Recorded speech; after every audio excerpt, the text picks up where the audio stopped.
শোনা যাচ্ছে বেগম জিয়াকে নিয়ে, খালেদা জিয়াকে নিয়ে লন্ডনে যাচ্ছে একটি বিশেষ বিমান, কাতার থেকে আসছে।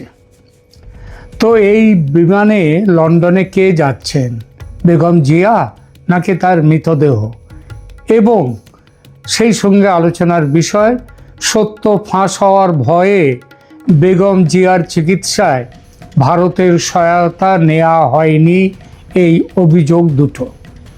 বিখ্যাত নাট্যকার মনোজ মিত্রের সাজানো বাগান নাটকটি অবলম্বনে আর এক বিখ্যাত চিত্র পরিচালক তপন সিংহ বাঞ্ছারামের বাগান নামে একটি চমৎকার সিনেমা বানিয়েছিলেন। এই ছবির এক দৃশ্যে গ্রামের ডাক্তারের ভূমিকায় বিখ্যাত কৌতুক অভিনেতা রবি ঘোষ বাঞ্ছারাম বেঁচে আছে না মরে গেছে সেটা তার নাড়ি টিপে পরীক্ষা করছে। কিন্তু নাড়ির গতি বড় বিচিত্র, এই আছে তো এই নেই। যখন পাওয়া যাচ্ছে না নাড়ির স্পন্দন, ডাক্তার আনন্দে বলছে নেই, মানে বেঁচে নেই। পর মুহূর্তে খুঁজে পাচ্ছে নাড়ির চলা, অমনি দুঃখে ভেঙে পড়ছে, আছে।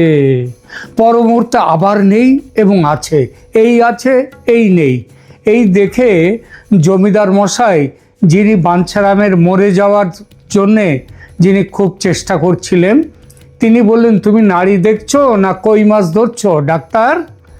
এবার কি আর হাসপাতালে বেগম খালেদা জিয়ার চিকিৎসায় নাড়ির স্পন্দন আছে কি নেই সেটা নিয়ে বাঞ্ছারামের বাগান সিনেমার ওই দৃশ্যের মতোই এক বিচিত্র পরিস্থিতি তৈরি হয়েছে। হাসপাতালের ভেতরে বেগম জিয়ার চিকিৎসায় আছেন যারা, তারা নাড়ির গতি আর খুঁজে পাচ্ছেন কিনা সে ব্যাপারে একেবারে টু শব্দটি করছে না। কিন্তু হাসপাতালের বাইরে সারা দেশ জুড়ে প্রবল জল্পনা, বেগম জিয়ার শরীরে আর নাড়ির স্পন্দন নেই, অর্থাৎ তিনি মৃত।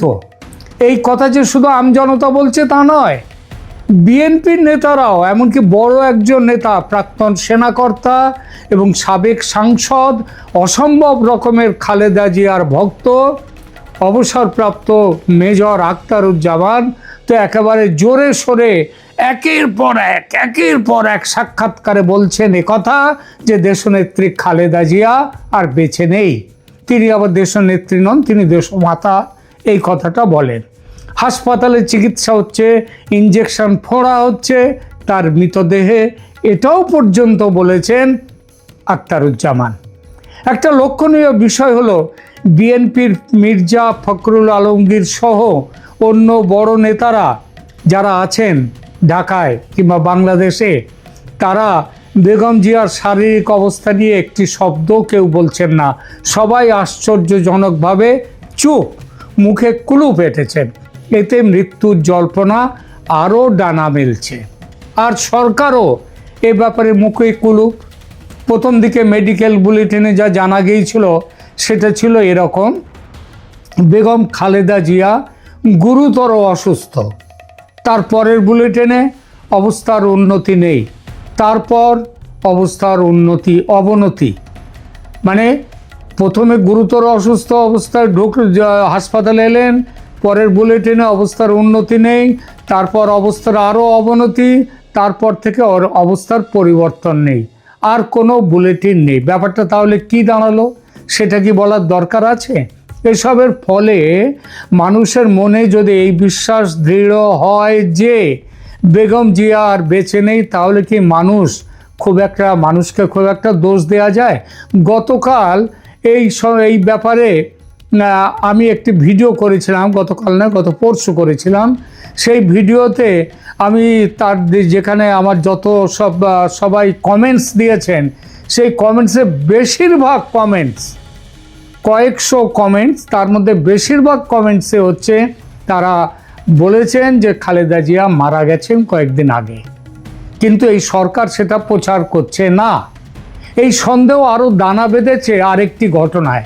ঢাকার ব্রিটিশ হাই কমিশনার সারা কুকের খালেদা জিয়াকে দেখতে আসা এবং এ নিয়ে গণমাধ্যম সহ বিভিন্ন মহলে যে জল্পনা আলোচনা চলছে তা নিয়ে ব্রিটিশ হাই কমিশনার একমাত্র বিদেশি কূটনীতিক যিনি খালেদা জিয়াকে হাসপাতালে দেখতে এসেছেন।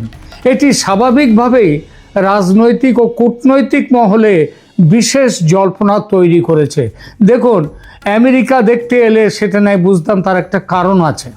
কারণ আমেরিকা চাইছিল যে বিএনপিকে ক্ষমতায় নিয়ে আসা, এইটা চাইছিলেন ট্রাম্প প্রশাসন কিছুদিন আগে পর্যন্ত, এবং আওয়ামী লীগকে নির্বাচনের বাইরে রাখা।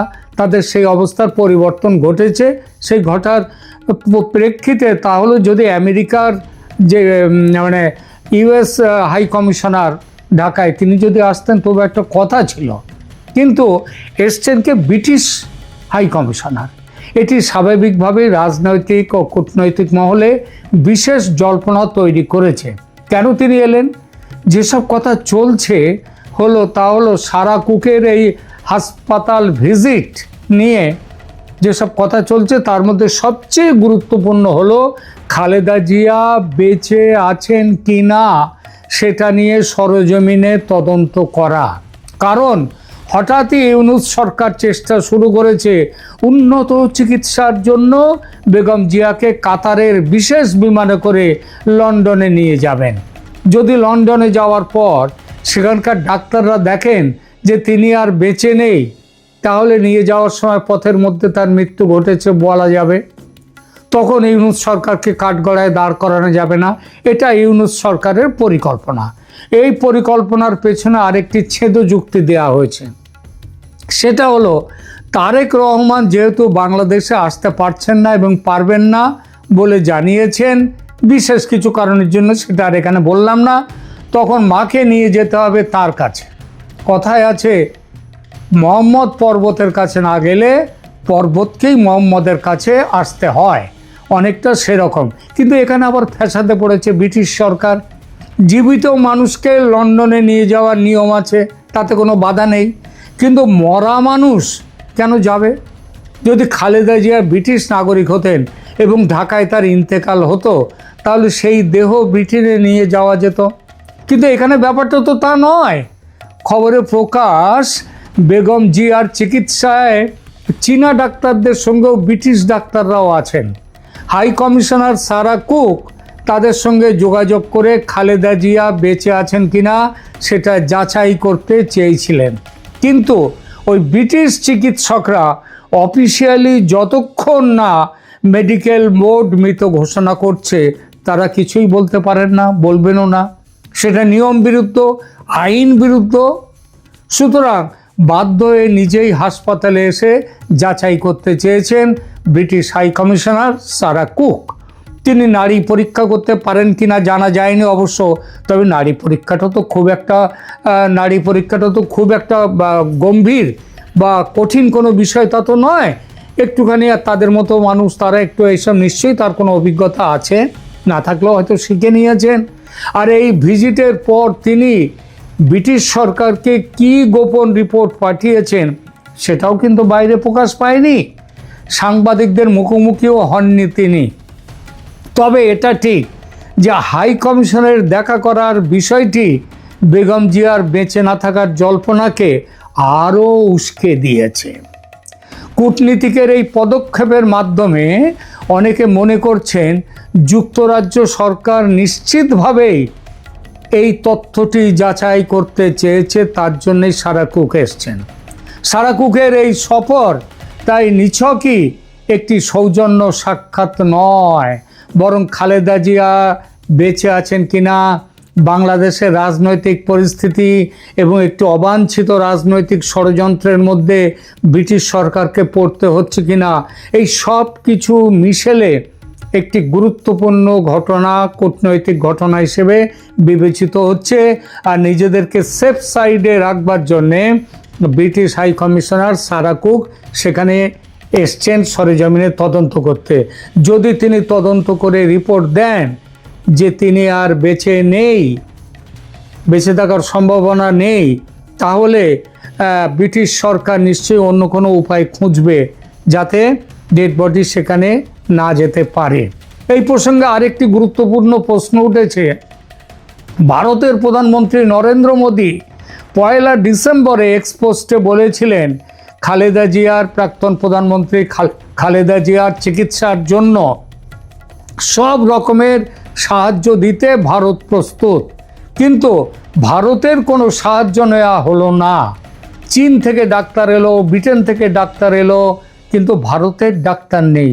আচ্ছা, ব্রিটিশ ডাক্তাররা না হয় ভারতের ডাক্তারের থেকে বড় হতে পারে ধরে নিলাম, চীনের ডাক্তারদের তো সেরকম কোনো সুনাম নেই।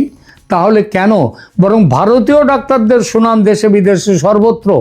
অথচ দেখুন, মাস চারেক আগে ঢাকায় স্কুলের ওপর যখন সামরিক বিমান ভেঙে পড়লো, তারপর ভারতের চিকিৎসকরা, ভারত সরকার বলল যে এই সময়ে যেসব বাচ্চারা যারা ওখানে আহত হয়েছে তাদের চিকিৎসার জন্যে ভারতীয় ডাক্তাররা আসবে।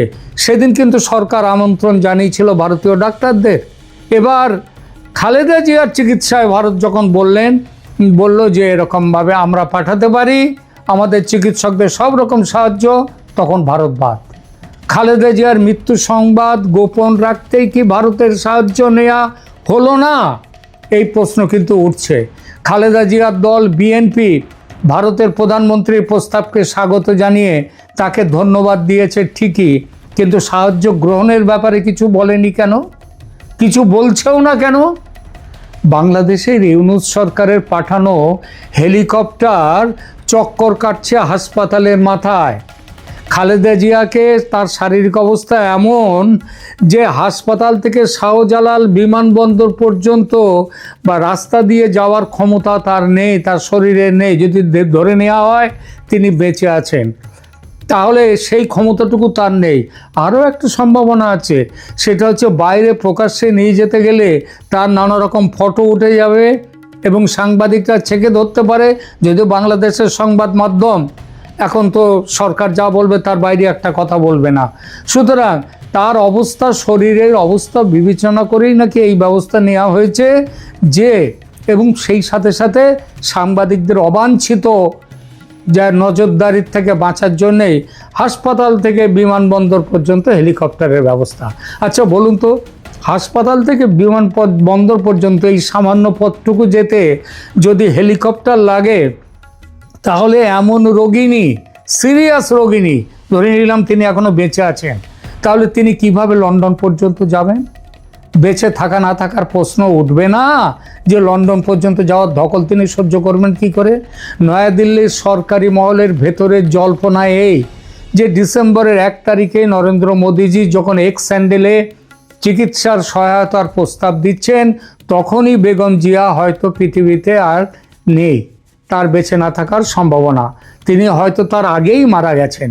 কিন্তু বাংলাদেশ সরকার যেহেতু এই মৃত্যুর খবর চেপে রাখতে চাইছেন বিশেষ উদ্দেশ্য নিয়ে, এবং ভারতীয় চিকিৎসকরা এলে সেই উদ্দেশ্য বানচাল হয়ে যাবে, গোপন খবর ফাঁস হয়ে যেতে পারে, তাই ভারতের প্রস্তাব গ্রহণ করেনি সরকার এবং তার সঙ্গে ওই খালেদা জিয়ার নিজের দল বিএনপি। তাহলে কি বিএনপি নেতারা সরকারের এই ষড়যন্ত্র বা পরিকল্পনার সঙ্গে যুক্ত? অবশ্যই যুক্ত তারা। মেজর আখতারুজ্জামান তো একদম ক্ষেপে লাল, তার কথায় বিএনপি নেতৃত্বের বিরুদ্ধে এই ব্যাপারে তিনি তীব্র অভিযোগ করেছেন। খুব সাধারণ অভিযোগ এটাও যে 23শে নভেম্বর থেকে বেগম খালেদা জিয়া অসুস্থ হয়ে হাসপাতালে ভর্তি, তারপর 12 দিন হয়ে গেল, লন্ডনে বা সিঙ্গাপুরে না পাঠিয়ে তাকে এখানে রেখে কেন চিকিৎসার নামে মেরে ফেলার ব্যবস্থা পাকা হলো? আর বিএনপি নেতৃত্ব কেন মুখে কুলু পেটে বসেছিল? কেউ প্রশ্ন করতেই পারেন যে এই চুপ করে থাকার ফলে তো বিএনপিরই ক্ষতি, সুতরাং তারা ইচ্ছা করে তো চুপ থাকেনি, চুপ থেকেছে সরকারের চাপে বাধ্য হয়ে, এটা তারা বলতেই পারে। আর সরকারের কী লাভ? আওয়ামী লীগকে নিষিদ্ধ করে -1 করেছে, আর এবার খালেদা জিয়ার মৃত্যু এবং তারেক রহমানের দেশে ফেরার ভবিষ্যৎ সম্ভাবনা পুরোপুরি জলাঞ্জলি হওয়ার পর বাংলাদেশের রাজনীতি -2 হবে বলে জামাতি ইউনূস মনে করছেন।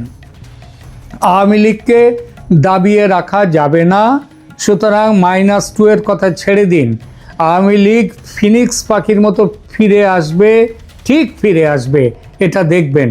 ফলে -2 এর সফল হবে না, তার স্বপ্ন সফল হবে না, তবে -1 সেটা কিন্তু সফল।